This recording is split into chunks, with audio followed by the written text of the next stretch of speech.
Welcome my channel Mauri Guru friends. आप में से बहुत सारे बच्चे हैं जो रीनीट देने जा रहे हैं, उनके लिए एक इम्पॉर्टेंट इन्फॉर्मेशन है।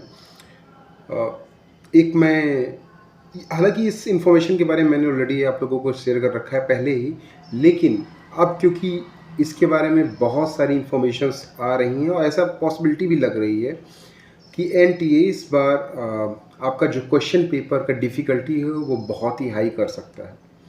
एक्चुअल में होता क्या है, स्ट्रेटजी क्या होती है, जब आपका क्वेश्चन पेपर एक बार लीक हो जाता है तो उसको बैलेंस करने के लिए जब रीनीट कराया जाता है, री एग्ज़ाम कराया जाता है, तो उसको टफ़र बनाया जाता है कंपेयर टू प्रीवियस एग्ज़ाम।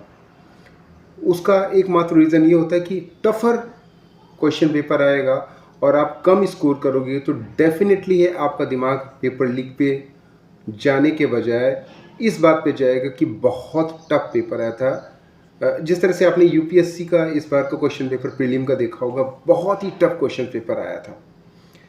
तो यहाँ पर मेन यही होगा कि आपको इस तरह का क्वेश्चन पेपर मिल सकता है जो शायद आपने कभी देखा ही ना हो, जस्ट लाइक 2025 जैसा।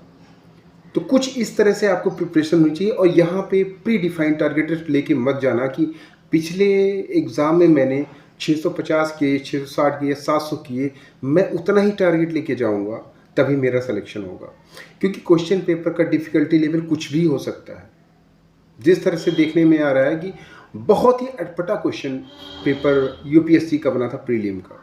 इवन सारे बच्चे कह रहे थे किस तरह की खुन्नस निकाली जा रही है। हालांकि सबसे इंपॉर्टेंट बात ये कि 15 मिनट का एक्स्ट्रा टाइम भी दिया जा रहा है। तो ये 15 मिनट को कंपनसेट करने के लिए दो ही चीज़ें हो सकती हैं, या तो क्वेश्चन पेपर को बहुत ही डिफ़िकल्ट बनाने वाले हैं एनटीए इस बात को प्रूव करने के लिए कि नहीं, हमारे यहाँ से कोई पेपर लीक नहीं हुआ है, इतना टफ क्वेश्चन पेपर आया है कि पेपर लीक हो ही नहीं सकता है। हालांकि इसका कोई प्रूफ नहीं है। चीटिंग होती है, मास लेवल पे हो जाती है, जब एक्सपोज हो जाती है तो वो पता चलता है कि चीटिंग हुई है।